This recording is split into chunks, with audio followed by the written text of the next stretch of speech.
Alors, l'application 6. L'application 6, dans un premier temps, on nous dit carrément d'étudier les variations. Donc, ça veut dire, premièrement, nous allons faire la dérivée. La dérivée de moins 4x carré, moins 4 fois 2x, donc moins 8x. La dérivée de moins 10x plus 20, format x plus b, ça donne 1, moins 10. Deuxième chose, pour étudier les variations de la fonction, on fait la dérivée égale à 0.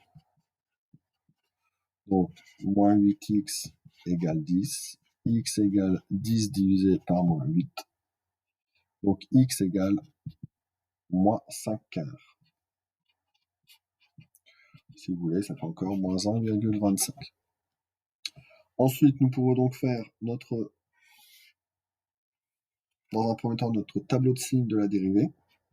Alors attention, cette fois-ci, nous travaillons sur un intervalle moins 5, 2. Vérifions bien que moins 1,25 appartient à l'intervalle, ce qui est le cas. Donc ça, c'est la valeur d'annulation de ma dérivée. Donc pour étudier le signe de la dérivée, je commence toujours par la droite, je prends le signe qui est devant le x, donc ici ça va faire moins, plus.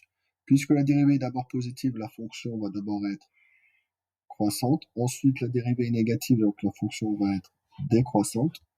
Grâce à ma calculatrice, je calcule les valeurs correspondantes à moins 5, moins 1,25 et 2, ce qui nous fait moins 30, 26,25 et moins 16. Nous pouvons remarquer ici que tout est logique. On démarre de moins 30, on monte jusqu'à 26, 25 et on redescend jusqu'à moins 16. Et enfin, dans la dernière question, on déduit la valeur de x qui permet d'obtenir le maximum. Et notre fonction ici est croissante puis décroissante, donc elle présente un maximum. Alors le maximum, c'est donc 26,25. Mais nous, ce qui nous était demandé ici, c'était la valeur de x correspondante. Voici la valeur de x qui correspond au maximum.